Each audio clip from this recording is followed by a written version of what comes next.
नमस्कार। चौथे चरण का चुनाव चल रहा है। उत्तर प्रदेश की 13 सीटें और देश भर की 96 सीटों पर वोटिंग हो रही है। देश भर में 10 राज्यों में वोटिंग हो रही है। और सबसे बड़ी बात कि उत्तर प्रदेश में जिन 13 सीटों पर मतदान हो रहा है, वहां पर जिन जिन पोलिंग बूथों पर विपक्ष के वोटर ज्यादा हैं, वहां पर पुलिस को नमक का कर्ज अदा करने के लिए सरकार की तरफ से लगा दिया गया है। बड़ी गजब बात यह है कि अब से पहले गुंडे माफियाओं की जोर जबरदस्ती की खबरें आया करती थी, लेकिन अब पुलिस प्रशासन की जोर जबरदस्ती की खबरें आ रही हैं। तो क्या कहता है ये चौथे चरण का वोटिंग? ये चौथा चरण किसकी तरफ जा रहा है? क्या इस चरण में भी बीजेपी का बोरिया बिस्तर बंधने वाला है? ये सब कुछ समझने के लिए आज हमारे साथ वरिष्ठ पत्रकार प्रेम कुमार जी हैं। सर, आपका बहुत बहुत स्वागत है। सर, ये चौथे चरण की वोटिंग क्या कह रही है? जी, देखिए, शुक्रिया प्रज्ञा जी। देखिए, चौथे चरण की वोटिंग में 3 चरणों के से आगे की बात होनी है। वोट प्रतिशत पहले भी चिंता का विषय रही, अब भी चिंता का विषय रही। वोट प्रतिशत का मतलब है वोट कम होना, और वो वोट प्रतिशत भी चिंता का विषय है जो रातों रात बढ़ जाते हैं, 11 दिन बाद सामने आते हैं। इसको लेकर भी चिंता व्यक्त की गई है, सुप्रीम कोर्ट में भी लोग गए हैं, और अब तो प्रेस काउंसिल ऑफ इंडिया ने एक जारी करके प्रेस रिलीज चुनाव आयोग से मांग की है कि आप रोज के रोज प्रेस कॉन्फ्रेंस करके उस दिन के का डाटा बताइए जनता के सामने, अब प्रतिशत में नहीं, आंकड़ों में बताइए। तो ये जनता की मांग है। तो वोट प्रतिशत का जहां तक सवाल है, 2 तरह से कैसे बातें हैं। वोट प्रतिशत का गिरना बीजेपी के लिए डबल इंजन की सरकारों में बहुत ही चिंताजनक बात है, और वोट प्रतिशत का रातों रात बढ़ना लोकतंत्र प्रेमियों के लिए, चुनाव पद्धति पर विश्वास रखने वालों के लिए चिंता का विषय है। ये जहां तक दिख रहा है, चौथे चरण में ये चिंता और गंभीर हुई है। लेकिन मुद्दों की बात करें तो चौथे चरण में एक ऐसा चरण है जिसमें बीजेपी को अपना परफॉर्मेंस बचाए रखने के लिए संघर्ष करना पड़ रहा है। जबकि इस चौथे चरण में कांग्रेस को तेलंगाना जैसे प्रदेश से अपनी सीटों के बढ़ने की उम्मीद है, पिछला परफॉर्मेंस सुधरने की उम्मीद है। अगर 93 में 6 सीटें थी तो इस बार वो बढ़ करके 25-30 कुछ हो सकती हैं, इस स्थिति में है। जबकि बीजेपी के पास में जो लगभग 50 के आसपास जो सीटें थीं, उन सीटों में गिरावट के आसार हैं। उत्तर प्रदेश में 13 जगहों पर चुनाव हो रहे हैं। 13 जगहों में कितनी सीटें बचा पाती हैं, ये बड़ा सवाल है।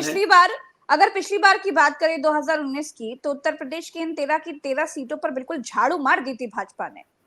आपकी बार क्या देख रहे हैं आप? इस बार के चुनाव में देखिए, ठोस रूप में जब तक मतदान नहीं होता है, ये बोलना तो मुश्किल है कि एग्जैक्टली क्या होगा। लेकिन हम ये देख रहे हैं कि आधी सीटों पर कम से कम बहुत क्लोज फाइट के आसार दिख रहे हैं। यानी हम ये नहीं कहते कि बीजेपी बिल्कुल साफ हो जाएगी या विपक्ष बिल्कुल हावी हो जाएगा, लेकिन इन 13 सीटों में अगर आधी सीटों पर उनको जीतना मुश्किल हो रहा है, तो ये बीजेपी की संख्या ओवरऑल जो है, उनकी एक्सपेक्टेशन सत्ता में आने की, उसके हिसाब से ये चरण भी महत्वपूर्ण है और खतरे की घंटी भी है कि वो इन सीटों में अपने आप को बचाए।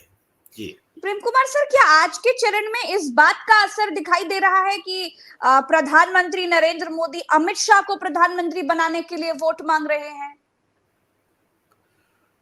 देखिए, ये प्रश्न जो अरविंद केजरीवाल ने खड़े किए हैं, ये प्रश्न इस बात को लेकर के जो बीजेपी में अंतर्द्वंद है कि 75 साल में कौन रिटायर होगा और कौन नहीं होगा, इस अंतर्द्वंद को सामने लाने के लिए है।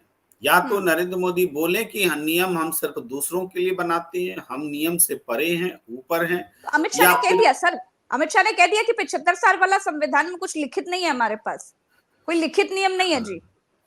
तो ये लगभग वही हुआ जैसे 15 लाख वाला भी लिखित में नहीं था कुछ, वो भी जुमला था। तो 75 साल वाला भी जुमला है। तो जुमला सिर्फ नरेंद्र मोदी जी के लिए है, क्योंकि उमा भारती तो 75 की नहीं हुई, उनको क्यों रिटायर कर दिया गया, उनको क्यों नहीं चुनावी राजनीति में बने रहने दिया गया। सुमित्रा महाजन भी उसी पड़ाव पर थी जिस पड़ाव पर नरेंद्र मोदी हैं, वो भी बाहर हो गई। नाम लिस्ट में नाम बहुत सारे हैं। लाल कृष्ण आडवाणी जी को से जब गांधीनगर का चुनाव छीना गया था, लोकसभा सीट छीनी गई थी, अमित शाह ने छीनी थी, तो वो तो 75 के ही आधार पर छीने थे। तो लाल कृष्ण आडवाणी उस समय राजनीति से बाहर होने के लायक तो नहीं थे, लेकिन अवस्था उनकी नहीं थी, लेकिन उनसे छीनी गई थी। येदियुरप्पा को भी इसी आधार पर हटाया गया, लेकिन बाद में मजबूरीवश जब स्थिति बनी, ऑपरेशन लोटस की जरूरत पड़ी, तो थोड़े समय के येदियुरप्पा को 75 साल का नियम तोड़ करके बनाया गया और फिर हटाया गया। लेकिन प्रेम कुमार सर, आज चौथे चरण की वोटिंग हो रही है, बम्पर मतदान हो रहा है, हम देख रहे हैं कि सुबह से लोग लाइनों में लगे हुए हैं। अगर मोदी प्रधानमंत्री नहीं होंगे, ये सोच करके लोग वोट करने के लिए जा रहे हैं, तो इसका क्या असर देख रहे हैं आप? देखिए, मोदी प्रधानमंत्री होंगे और मोदी के नाम पर वोट पड़े, इसके लिए पूरी बीजेपी की रणनीति है। इस रणनीति को अगर चोट पहुंचती है, लोगों में यह विश्वास होता है कि भाई 75 साल बाद तो ये मुख्यमंत्री नहीं रहेंगे और ये वास्तव में अमित शाह के लिए वोट मांग रहे हैं, अगर ये विश्वास होता है तो कहीं ना कहीं वो मोदी का प्रेमी वोटर जो है उनके मनोबल पर असर पड़ेगा। लेकिन मैं दूसरी तरह से देखता हूं, असर तो इस बात पर पड़ रहा है मतदाताओं में कि कमल छाप की कोई वैल्यू ही नहीं है, भारतीय जनता पार्टी की कोई वैल्यू ही नहीं है, नरेंद्र मोदी ही सब कुछ है। वो किसी को भी मुख्यमंत्री बना सकते हैं, किसी को भी मंत्री बना सकते हैं, किसी को भी बिना चुने हुए अध्यक्ष बनाए रख सकते हैं, सारे फैसले वो कर सकते हैं। तो प्रत्याशी भी को भी बताया जाता है तुम कुछ नहीं हो, लाइन लगा दिया जाता है मंच पर कि ये हमारे प्रत्याशी हैं और मोदी के नाम पर वोट देना, इन प्रत्याशियों को मत देखो, खुल करके बोलते हैं। तो प्रत्याशी के भी मन में वो बात आती है कि हमें तो मोदी के ही नाम पे वोट मिलना है।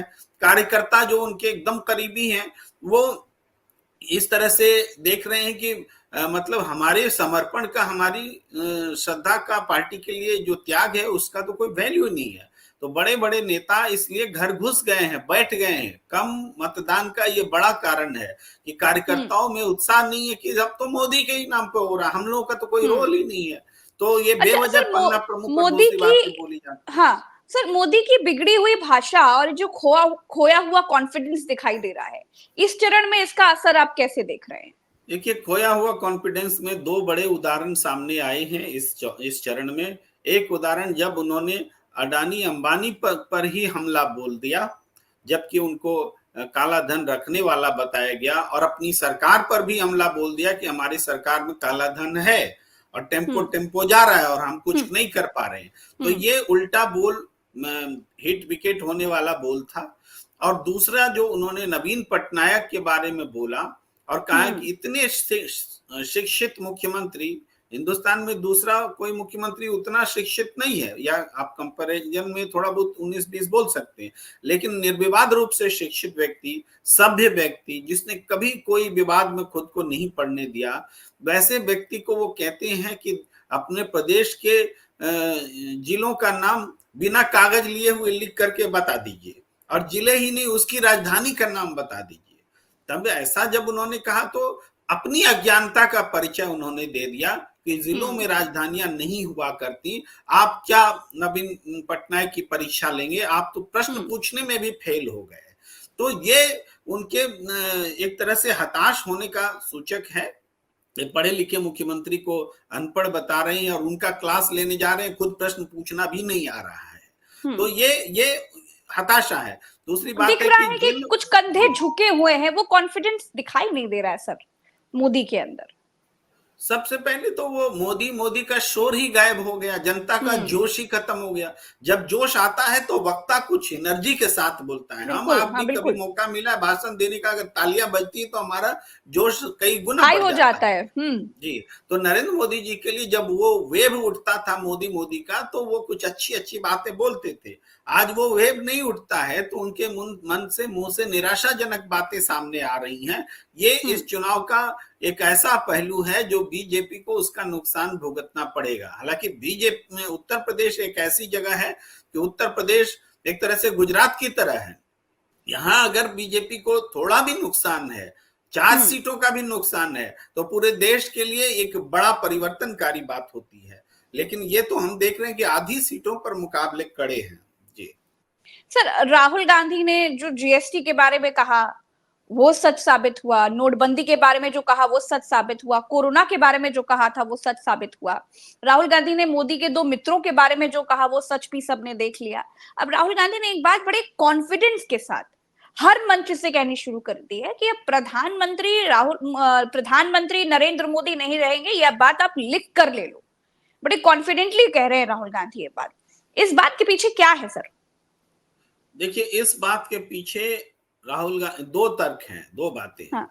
एक तो राहुल गांधी ने जो कहा कि हम पहले 180 सीट दे रहे थे लेकिन अब उसको घटा के 150 करते हैं, नरेंद्र मोदी की उनकी पार्टी को 150 सीट से ज्यादा नहीं है। बिल्कुल बिल्कुल, मैं इस पर भी आ रही थी सर। हाँ। जी, और दूसरी बात यह है कि बाय द वे अगर कुछ सीटें 180 या उससे ऊपर आ भी गई जिसमें छिपा हुआ है, तो गठबंधन की सरकार में इस तानाशाह को कोई स्वीकार नहीं करेगा, क्योंकि गठबंधन में और स्वयं बीजेपी में भी वो लोग जो इसको सर तानाशाही अगर थोड़ा प्रवृत्ति के सिंप्लीफाई खिलाफ। करें तो आपके कहने का मतलब है कि अगर बहुमत नहीं आता है तो नरेंद्र मोदी को उनके अपने अलायंस के लोग फिर से प्रधानमंत्री बनने के लिए थर्ड टर्म पर स्वीकार नहीं करेंगे। देखिए, मैंने तो अपने अलायंस के रूप में बात शुरू की, लेकिन अलायंस तो उनके ऐसे ही गए गुजरे हैं, किन्हीं के पास कोई सीट आ रही नहीं रही है, तो उतने प्रभावशाली होंगे नहीं। जोड़ करके 10-15 सीटें भी अलायंसेस के पास आ जाएं तो बहुत बड़ी बात होनी है।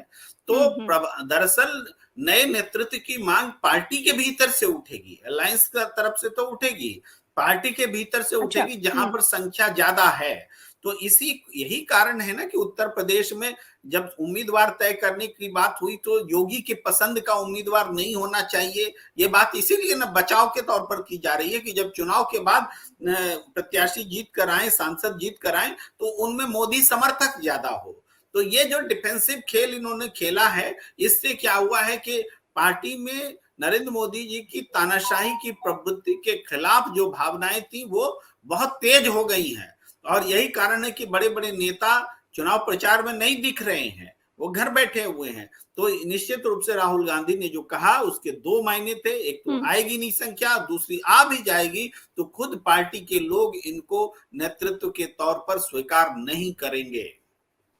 सर, नरेंद्र मोदी, अगर हम उनकी भाषा की बात करें, अगर हम उनके ऑरा की बात करें, जिस तरीके से उनका कमजोर हम उनको देख पा रहे हैं, एक तरीके से वो कॉन्फिडेंस जो उनका हिला हुआ है उसको देखें तो नरेंद्र मोदी तीसरे चरण के पहले से हिंदू मुसलमान पर उतरे। अमित शाह अब चौथे चरण पर आकर के बता रहे हैं, उनको याद आया कि पीओके हमारा है, हम एटम बम से नहीं डरते और हम लेकर रहेंगे। तो क्या आपको लगता है कि नरेंद्र मोदी और अमित शाह को अपनी हार का एहसास थोड़ी देर से हुआ, बड़ा कैजुअल ले लिया था चुनाव को? देखिए, हार का एहसास इनको जैसे चुनाव में पहले दौर का चुनाव हुआ उसी समय हो गया, जो इतनी कोशिश करने के बावजूद राजस्थान जैसी जगहों पर अग्निवीर जैसे मुद्दे चले, सैनिक परिवारों में नाराजगी रही, जो इनका कोर वोटर था वो भी जब नहीं आया वोट करने तो इनको लगा कि अब मामला गड़बड़ है। तो उसके बाद से दूसरे में इन्होंने कुछ संभालने की कोशिश की, फिर भी नहीं संभली स्थिति। तीसरे में संभालने की कोशिश की, अब तो एकदम साफ हो गया कि अब हमारे हाथ में नहीं है, तो अब क्या हो सकता है, तो ऑफेंसिव खेला जाए। ऑफेंसिव खेलने का इनके पास एकमात्र सेट पैटर्न है कि हिंदू मुस्लिम पाकिस्तान हिंदुस्तान ये करो। तो ये इस बात से जनता पहले से, चूंकि विपक्ष ने अलर्ट कर रखा था कि ये तो जाएंगे हिंदू मुस्लिम पर, अब औरंगजेब भी आएगा, अब टीपू सुल्तान भी आएंगे, मुगल भी आएंगे, पाकिस्तान भी आएगा, कुछ ऐसे इंसिडेंट भी होंगे जैसे अभी हाल में पुंछ में हुए, पुलवामा जैसी घटना भी होगी। ये सारी बातें विपक्ष बोल करके जनता को तैयार कर चुका था कि ये उसी सेट पैटर्न पर आएंगे। तो नतीजा ये है कि वो मुद्दे भी अब काम नहीं कर रहे हैं, क्योंकि आप अपने देश के लोगों को पाकिस्तान परस्त बता दे, पाकिस्तान से जुड़ा हुआ बता दे, गद्दार बता दे, तो सारा विपक्ष गद्दार है। इतने साल से गैर बीजेपी शासन जो देश में चली है वो सब गद्दार लोगों ने चलाए और केवल बीजेपी के शासन में देशभक्ति का शासन रहा। ये बात जनता स्वीकार नहीं कर पा रही है, पचा नहीं पा रही है। एक एक लोगों के कुछ कुछ बयान को तोड़कर जोड़कर उसको पूरे कांग्रेस का और विपक्ष का बयान बता करके उनको जो पेंट करने की कोशिश होती है, कभी मणिशंकर अय्यर, कभी सैम पित्रोदा, तो अब जनता उन बातों में नहीं आ रही। तुम बात करो मुद्दों की, हमारे मुद्दों की बात करो कि हमारे मुद्दों में क्या है। तो जनता के मुद्दों को लेकर के इस बार क्या है ना, मुकाबला मोदी बनाम मैनिफेस्टो ऑफ ऑपोजिशन है। डबल एम है, एम वर्सेस एम है, मोदी वर्सेस मैनिफेस्टो। लेकिन मैनिफेस्टो बीजेपी का नहीं। आप कभी सुने क्या कि बीजेपी के नेता नरेंद्र मोदी या अमित शाह या कोई भी नेता बीजेपी के मैनिफेस्टो की बात कर रहा है? कोई कर ही नहीं रहा है। वो कांग्रेस के मैनिफेस्टो की बात कर लेते हैं, अपने मैनिफेस्टो की बात नहीं करते। तो ये उनका मुकाबला सीधे कांग्रेस के मैनिफेस्टो से है और वो इतना वेल ओरिएंटेड है, जनता से जुड़ा हुआ है, उसमें इतना स्पष्ट रूप से जनता को रोजगार देने का वादा है, सरकारी नौकरी भरने का वादा है, हर महिला पर जो मुखिया होंगी उसको 1 लाख रुपए देने का वादा है, अप्रेंटिसशिप के तौर पर पक्की नौकरी का वादा है। तो ये वादे, इन वादों से हट करके, चूंकि बीजेपी के पास मौका था कि ऐसे ही वादे वो करें, लेकिन वो नहीं कर पाई। कांग्रेस उन वादों के साथ है। अब इन मैनिफेस्टो के इन वादों के समांतर बीजेपी के सामने कुछ सूझ ही नहीं रहा है कि वो क्या बोले। तब इनमें से वो चुन करके वो पन्ना लाते हैं जहां अल्पसंख्यकों के बारे में कुछ बातें कही गई हैं कि अल्पसंख्यकों को उनके जो पर्सनल लॉज हैं उनकी रक्षा की जाएगी। इस तरह की जो बातें उसको ट्विस्ट करके फिर ये बताना, वो जो आप देख चुके हैं पिछले दौर में, वो क्या बोलते हैं मंगलसूत्र जैसी बातें, वो खोज करके ले करके आए, लेकिन वो भी नहीं चला। तो अब इस चरण में तो मंगलसूत्र का शोर भी खत्म हो गया। अब तो इस चरण में मंगलसूत्र का शोर ही नहीं रहा, भैंस ले जाने वाली बात भी आई और गई हो गई।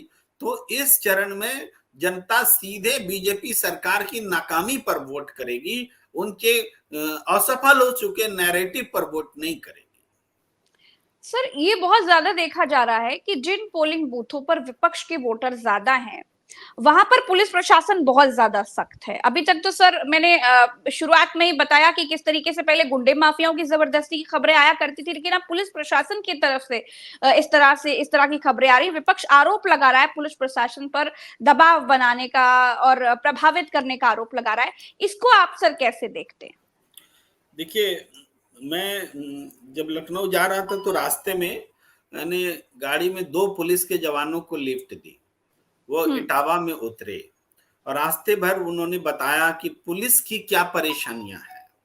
हमने ये बात भी रखी कि पुलिस को केवल वैसे वोटरों को तंग किया जाना है कि जो लोग विपक्ष के हैं, जो लोग मुसलमान हैं, उन सब वोटरों को नहीं निकलने देना। ये क्या तरीका आप लोगों ने बना रखा? आपका जमीर क्या अलाउ करता है इन चीजों को? तो उन्होंने कहा कि देखिए, हम लोग त्रस्त हो गए हैं। चुनाव आयोग ये कहता है कि चुनाव की ड्यूटी के अगले दिन और 1 दिन पहले हाजिरी लगाना और अटेंडेंस बनाना जरूरी नहीं है। वो नहीं भी अगर अटेंडेंस के लिए अवेलेबल है तो उसको अटेंडेंस माना जाएगा। ये लिखित आदेश है चुनाव आयोग का। लेकिन डीजी साहब ने एक आदेश उन्होंने हमें दिखाया भी है, मेरे पास है वो कॉपी, जिसमें उन्होंने बताया है। इसमें दिखाना संभव नहीं होगा, लेकिन बस एक सबूत के तौर पर हम थोड़ा सा ये दिखा देते हैं। ये आदेश दिखाया है, एक जिले का है, ऐसे ही आदेश सारे जिलों में है। इसमें यह है कि ड्यूटी खत्म होने के बाद अगले दिन अपनी अटेंडेंस दिल करानी है। तो इनका कहना होता है कि ड्यूटी खत्म होने के बाद हमारे पास वहां न ठहरने की व्यवस्था होती है और न हम हथियार कैसे सुरक्षित रखें। पेशाब पैखाने के लिए भी कहीं जाना है तो हथियार किसी के हाथ में सौंप के जाना पड़ता है, तो हम कैसे सुरक्षित रखेंगे? तो जाहिर बात है कि वो रात में कहीं, जिसका घर कहीं आसपास है, वो जाना चाहता है या किसी दोस्त के साथ पास, मित्र के पास, उसमें अटेंडेंस को जो जरूरी बना दिया गया है, इससे हम परेशान हैं। उनका कहना ना हमें खाने पीने के लिए पूछा जाता है, ना ओवर ड्यूटी होती है, उसका कोई संज्ञान है। एक आदेश पर आदेश, ये आदेश तो चुनाव आयोग के लिखित जो बात है उसका उल्लंघन है, फिर भी कोई बोलने वाला नहीं है। पुलिस भी पीड़ित है, मैं ये कह रहा हूं। पुलिस उस बात को इंडोर्स नहीं कर रही, बोले हम लोग को जो कहा जाता है वो करते हैं, हम भी इसको अच्छा नहीं मानते कि किसी वोटर को रोका जाए, लेकिन आईडी पूछना है, ये सब करना है, वो सब करना है, तो हमको करना पड़ता है। ये बात हम बता रहे हैं। तो जो चीजें हो रही हैं वो प्रशासनिक दबाव में हो रही हैं, लेकिन पुलिस कर्मियों का ऐसा मन नहीं है कि वो ऐसा करें। ये बात मैं इंगित करना चाहता हूँ। माने कुछ पुलिस कर्मियों से बातचीत के आधार पर मैं मजबूरी, मजबूरी भी, नौकरी बचाने की भी मजबूरी होती है। खैर सर, ये बताइए, जैसे अगर हम इस आज के चौथे चरण की बात करें तो इस चौथे चरण में 10 राज्यों की 96 सीटों पर बम्पर मतदान हो रहा है। इन 96 सीटों में पिछली बार 2019 में 42 सीटें भाजपा ने जीती थी। इस बार कितनी उम्मीद है सर? हाँ, वही 42 की सीटें थी, हमने पूरा एनडीए लेके 50 के आसपास बताया था। तो ये जो 42 सीटें बीजेपी के पास हैं, इसमें रीजनल फोर्सेस भी हैं इसके अलावा, और कांग्रेस की सीटें कम थी। तो मैंने कहा कि रीजनल फोर्सेस घटेंगी, कांग्रेस की सीटें बढ़ेंगी, और बीजेपी, जिसने कि उत्तर प्रदेश जैसे प्रदेश में जहां पर कि समाजवादी पार्टी रही है, तो समाजवादी पार्टी की स्थिति पहले से बेहतर होगी, चूंकि इंडिया गठबंधन के साथ चुनाव लड़ रहे हैं। हर मुकाबला कांटे का मुकाबला है। तो इसमें जो 42 सीटें हैं उसमें 13 उत्तर प्रदेश में है, इसलिए महाराष्ट्र में भी 8 सीटें हैं, बिहार में भी मैं भूल रहा हूँ 6 हैं या 8 हैं, इस तरह से सीटें हैं। तो इन सीटों पर बीजेपी के लिए हर जगह, मतलब कहीं से भी एक सीट बढ़ती नहीं दिख रही है, बल्कि वो घटती नजर आ रही है। और हमने जो एक आकलन किया है उसमें कम से कम 12 से 14 सीटें निश्चित रूप से घटेंगी। 12 से 14 सीटें टोटल ओवरऑल 42 में। लेकिन अब इससे ज्यादा घटे तो वो अंडर करंट हो सकता है, क्योंकि देखिए विश्लेषक क्या है, एक था ही ले सकता है। किसी जगह बीजेपी का अगर जीत का मार्जिन बहुत ज्यादा है तो वहां जनता परिवर्तन करना भी चाहती है, तो थोड़े न थोड़े वोट से बीजेपी जीत जाएगी, हमारा आकलन काम नहीं करेगा। लेकिन जहां पर क्लोज मार्जिन वाली सीटें हैं, तो कम से कम 11 सीटें हैं जो बहुत क्लोज मार्जिन वाली हैं, तो वो तो तुरंत परिवर्तन हो जाएगा, उसका तुरंत फर्क आएगा। 22 सीटें हैं जो थोड़ा और थोड़ा कम, मतलब थोड़ा ज्यादा मार्जिन, लेकिन फिर भी वो क्लोज वाली हैं। तो करीब 22 सीटें ऐसी हैं जिस पर कि हम कह सकते हैं जनता का जो झुकाव इधर से उधर हो रहा है वो निश्चित रूप से बीजेपी के हाथों से छीनेगी, या जो कुछ एक सीटें रीजनल पार्टी के पास थी उनके हाथ से छीनेगी। तो इस तरह से हम आकलन देख रहे हैं जी। जो डाउनफॉल शुरू हुआ पहले चरण से, हम देखते आए दूसरे चरण, तीसरे चरण और आज चौथा चरण है, तो ये डाउनफॉल क्या लग रहा है कि ये कब तक चलने वाला है, और ये जो डाउनफॉल है ये थमेगा कब भाजपा का? देखिए, ये डाउनफॉल गिरने वाला नहीं है। हर चुनाव का एक टोन सेट हो जाता है, और इस चुनाव में अब तक भारतीय जनता पार्टी कोई ऐसा नैरेटिव, ऐसा विमर्श, ऐसा सूत्र वाक्य नहीं दे सकी है जनता को जिसके आधार पर उनकी स्थिति सुधरे। जब 4 चरण में आप ये न बता सके कि आपको क्यों फिर से लाया जाए, फिर से जिताया जाए, तो अब आप बाकी 3 चरणों में क्या उम्मीद करेंगे कि वो सेट हो जाएगा टोन? वो टोन सेट नहीं होने वाला है। और मिनिमम भी हर चरण में अगर इनकी 10-15 सीट का एवरेज लगा लिया जाए कम होने का, तो भी आप लगभग 100 सीटें इनकी घटती हुई दिख रही है। एक औसतन, किसी चरण में ज्यादा, किसी चरण में कम बीजेपी की सीटें घट रही, बढ़ती किसी चरण में नहीं दिखी है। तो इसीलिए ये तय है कि जो कह रहे हैं बहुत सारे आजकल सट्टा बाजार भी अब कहने लगे 200 के आसपास सीटें आने लगी, विपक्ष के नेता भी कहने लगे, राहुल गांधी ने 180 से 150 कर दिया। सबने अनुमान बीजेपी के लिए घटाया है, स्वयं बीजेपी ने 400 पार कहना बंद कर दिया है। कोई ऐसी पार्टी नहीं जिसने बीजेपी के अनुमान को घटाया ना हो, स्वयं बीजेपी भी। जी चलिए, बहुत बहुत शुक्रिया प्रेम कुमार सर आज समय देने के लिए, और तमाम दर्शकों का भी बहुत बहुत शुक्रिया। नमस्कार।